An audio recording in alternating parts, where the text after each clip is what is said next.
Hello, Authority Gap listeners, and welcome to the Authority Gap podcast, the AI-hosted companion series for consulting firm founders and B2B expert-led service firms that want to become easier for buyers to understand, trust, recommend, and choose. In this episode, we're looking at the visibility trap. And here's the question. If more people are seeing your firm, why aren't more of the right buyers moving closer? Right. It's a huge question. It is. And, to really get into this deep dive, just think about the last 10 connection requests you accepted on LinkedIn, or like those newsletters you just passively scroll through on your phone. Oh, yeah. The ones you barely read. Exactly. How many of those people did you actually end up buying a high-ticket service from? I mean, it's zero, right? Yeah, absolute zero. Right. So today we're figuring out why you, the listener, might be doing the exact same thing to your buyers. And I have to admit, I'm coming into this discussion with a very conventional mindset. Okay, lay it on me. Well, we live in this intensely digital, algorithm-driven world, right? And to me, and probably to a lot of founders out there, success in marketing today is, well, it's basically a numbers game. Pure and simple. A numbers game? Yeah.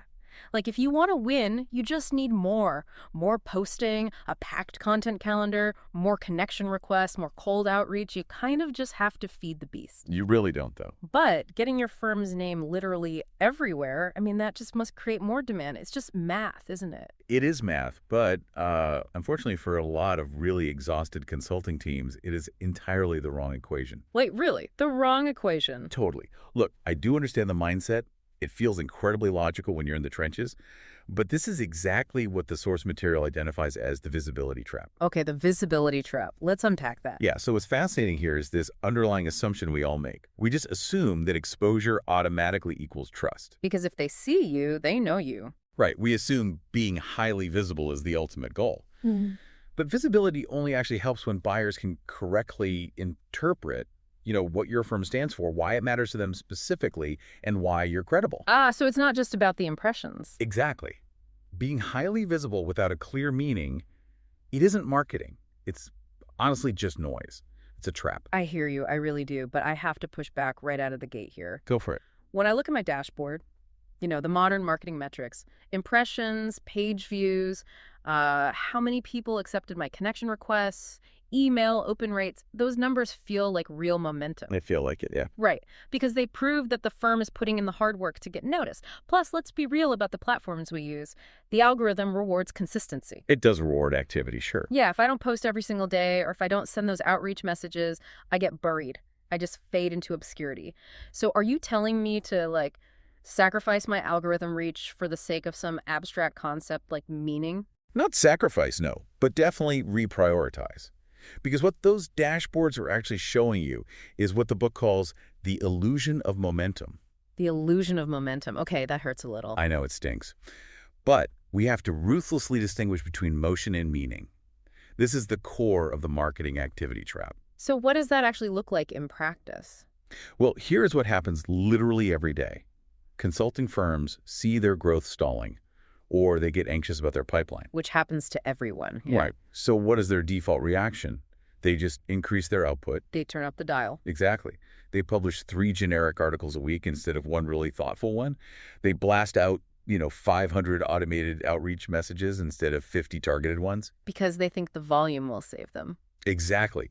They assume that if they just increase the sheer volume of touchpoints, trust will somehow naturally follow. But activity doesn't automatically create authority. It simply creates more touch points. Okay, but isn't marketing inherently a game of probability? Let me give you an analogy. All right, let's hear it. Let's say I'm standing on the busiest intersection in town. If I hand out enough flyers to enough people walking by, sheer probability dictates that eventually someone is going to stop, read the flyer, and buy from me. I'm just playing the odds. It's a compelling image, but let's look at the reality of what you, the founder listening to this, are actually selling, that street corner analogy. It completely falls apart in your world. Why? Math is math. Because you aren't selling $5 hot dogs to a hungry pedestrian. You are selling high-trust B2B consulting. Okay, fair point. The stakes are a bit higher. Way higher. You're selling judgment, specialized expertise, and most importantly, you're selling risk reduction. Sometimes you're asking a company to hand over a 6-figure budget and trust you with a critical operational pivot. Right. It's a huge career risk for the buyer. Exactly. Corporate buyers do not make impulse purchases just because you handed them a digital flyer on their LinkedIn feed. Mm-hmm. Buyers do not respond only to exposure. They respond to what they believe that exposure means. Okay, so if handing out digital flyers doesn't work for high-stakes B2B, then what is actually happening in a buyer's head? Like when they see my post or get my email, if they aren't reacting to the exposure itself, what's the actual trigger? This gets to the exact mechanism of buyer behavior. Right. The book introduces this brilliant four-step sequence that explains exactly how market visibility either turns into actual commercial movement or just dies on the vine. No, I love a good sequence. What are the steps? The sequence is signal, interpretation, confidence, conversation. Signal, interpretation, confidence, conversation. Okay, we need to spend some real time unpacking this. Walk us through how a buyer actually experiences these steps in the real world. Let's start with the first step, the signal. This is anything the buyer encounters from your firm. So like the LinkedIn post I stressed over this morning. Exactly. The post, the headline on your homepage, the cold outreach message, or even a casual referral from a colleague. It's just a tangible thing you put out into the world. Right, the flyer on the street corner. That part is easy enough to grasp. I think we're all pretty good at creating signals. Precisely. But here's the critical second step, and this is where the vast majority of firms lose the thread completely. Interpretation. Interpretation, Yeah. meaning they have to figure out what the signal is. Right. The signal does not speak for itself. The buyer has to internally translate and interpret what that signal means to them in their specific context. So they're kind of playing detective. Yes, and they're doing it in a matter of seconds. They are asking a barrage of silent questions, like, what exactly does this firm do? Are they a software vendor, a staffing agency, or a strategic consultancy? Oh, I see. They're trying to put you in a mental box. Exactly. They're thinking, is this relevant to the very specific supply chain bottleneck I'm dealing with right now? Do they sound exactly like the last 5 consultants who pitched me, or do they have a unique point of view? Okay, wait, here's where it gets really interesting. Looking at this sequence signal, interpretation, confidence, conversation, I am realizing exactly where the disconnect happens for most of us. Oh yeah. Where do you see it? Most of us jump straight from signal to conversation. Yes. You nailed it. I mean, we put out a piece of thought leadership or we send a connection request and we expect the buyer to read it and immediately think, oh, I need to book a sales call right now. We completely skipped the middle. Right. We are entirely skipping the interpretation and confidence stages. We treat B2B buyers like they are clicking a buy now button on an e-commerce site for a pair of shoes. That is the exact blind spot. Firms assume the buyer is ready to talk just because the firm is ready to sell. Which is so arrogant when you think about it. It really is. We forget that B2B buying involves buying committees, CFO approvals, and like we said, enormous personal risk for the internal champion who hires you. So let's look at that third step, confidence. Okay, confidence. How does that build? Confidence only forms if that previous step, interpretation, is crystal clear. If a VP of operations reads your signal and thinks, this firm understands the exact legacy software integration issue we are facing, and they clearly have a methodology to fix it without shutting down our factory floor, then confidence builds. So the interpretation has to be incredibly specific to build that confidence. Absolutely. Yeah. And it's only after that confidence is established and they feel safe engaging that you reach the fourth step conversation. So that's when they actually reply. Right. That's when they reply to the email or book the call or send your post to their boss and say, hey, we need to talk to these people. Okay, let's reverse engineer this for a second and analyze how buyer hesitation actually occurs in this sequence. Because I want to paint a picture of a typical consulting firm's content calendar. Oh, this should be good. Let's say my visibility strategy lacks specific signals, right? So on Monday, I post a generic motivational quote about leadership. On Wednesday, I share a link to a Forbes article with the caption, "Agility is key in today's fast-paced world." Oh, groundbreaking stuff. Very. And on Friday, I post a picture of my team at a conference. I mean, look at me. I'm highly visible. I'm getting impressions. But what is actually happening in the interpretation stage for my ideal buyer there? What happens is overwhelming friction. When your ideal buyer, let's say that VP of operations, sees that sequence of posts, their interpretation is essentially, I have absolutely no idea what business this person is actually in. So they're just confused. Completely. If your narrative and your proof are that weak and generic, the buyer's interpretation is simply, this firm is a generalist. Or worse, they're just corporate cheerleaders. Ouch. Corporate cheerleaders. Right, and because B2B buying is inherently risky, because it puts budgets and careers on the line, buyers despise friction. So if they have to think too hard. Exactly. If they have to work hard to figure out what your specific value is or how to categorize you in their brain, their confidence drops to absolute zero. And when confidence drops to zero, the conversation never happens. But, the insidious part of this is they don't tell us that, do they? No, they don't. And that's what makes the visibility trap so dangerous. And honestly, so deceptive for founders. Because we just see the silence. Right. Buyers do not send you a polite rejection letter saying, "Dear consulting firm, your Tuesday LinkedIn post lacked specific relevance to my operational problem, therefore I am not booking a discovery call." Right, they don't fill out an exit survey for your content. They just quietly exclude your firm, they scroll past, they close the tab, they mentally file you under irrelevant. Wow. They move on to a competitor whose signal makes the choice incredibly easy to understand. You never even knew you were being evaluated and you lost. They just ghost us. But they aren't even really ghosting us because the relationship never started. We were just a blip on their radar that didn't make sense, so they wiped the radar clean. Exactly. You didn't give them a reason to anchor onto you. And this goes back to our earlier debate about the algorithm. If I just crank up the volume on that vague thought leadership, like if I post that generic Forbes article twice a day instead of once, I'm not fixing the pipeline problem at all, am I? Not even a little bit. I'm just aggressively confirming to the buyer that I'm a generalist. I'm literally scaling my own ambiguity. That is a brilliant way to put it. You are scaling your own ambiguity.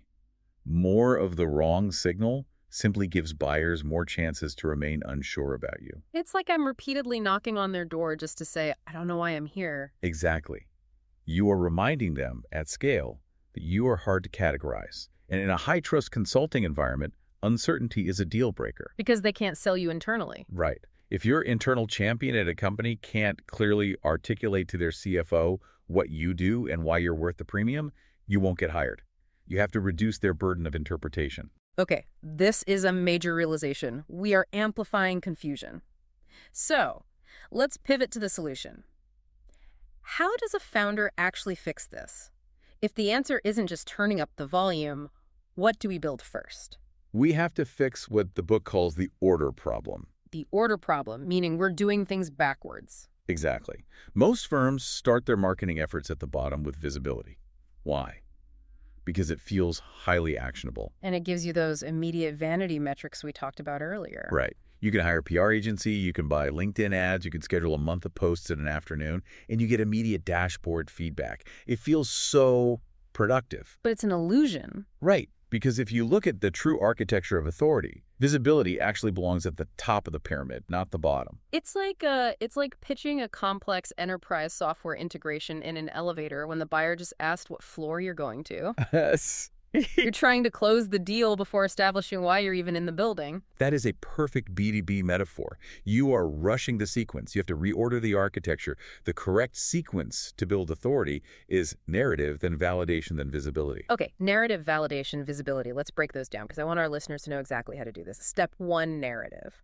What is it, and how does a founder actually figure out their specific narrative? Narrative is about meaning. This is your absolute foundation. You have to give buyers a clear, specific frame for the problem you solve and your unique perspective on it. So it's not just a tagline. No, it answers the fundamental question. What do we stand for, and why does it matter to the buyer right now? It requires moving away from broad, sweeping claims and getting highly specific about the exact pain point you alleviate. So instead of saying, we specialize in digital transformation, which, let's be honest, means nothing and everything at the same time, you say, we help legacy manufacturing companies integrate cloud supply chains without stopping the factory floor. Perfect example. You give it deep, specific meaning. You are planting a very specific flag. Exactly. Yeah. And when the VP of operations at a manufacturing plant sees that signal, the interpretation phase is effortless. They think, wow, they do exactly what I need. Okay, I love that. So that's narrative. Let's move to step 2. Validation. Validation is about proof. Once you make that specific, bold claim in your narrative, a skeptical B2B buyer naturally asks, okay, but can I actually believe them? Have they done this before? Right, they want the receipts. They do. Validation is providing the case evidence, the client outcomes, the frameworks that prove your claims are believable. This is what transforms a bold marketing claim into actual visible trust. Now, I need to jump in here with a very real problem our listeners face. Okay, what is it? A lot of consulting firm founders operate under incredibly strict non-disclosure agreements. Ah, yes, the NDA hurdle. Right. Their best, most transformative work is completely behind closed doors. They literally cannot name their clients or share proprietary data. So how do they provide validation if they can't post a traditional case study? That is a very common hurdle. But it shouldn't stop you at all. If you can't use a client's logo, you have to use what we call proxy validation. Proxy validation, what does that look like? You validate your expertise by sharing your methodology. You open source your thinking. Oh, so you show them how you solve it. Exactly. You publish the framework or the blueprint you use to solve the problem. Or you can share anonymized aggregated metrics saying something like, across 5 recent implementations in the aerospace sector, we saw a 20% reduction in downtime. That's smart. You're giving data without giving names. Right. And here's the best proxy validation trick of all. You describe the symptoms of the problem so accurately that the buyer feels completely understood. Oh, wow. I love that. It's so powerful. Yeah. When you describe their pain better than they can describe it themselves, they automatically assume you have the solution. That is a highly effective form of validation that totally respects NDAs. That is incredibly helpful. Describe the pain so well they assume you have the cure. Okay, so we have meaning, which is our narrative. We have proof, which is our validation. And then finally, we arrive at step 3, visibility. Yes, finally. Visibility is about recognition.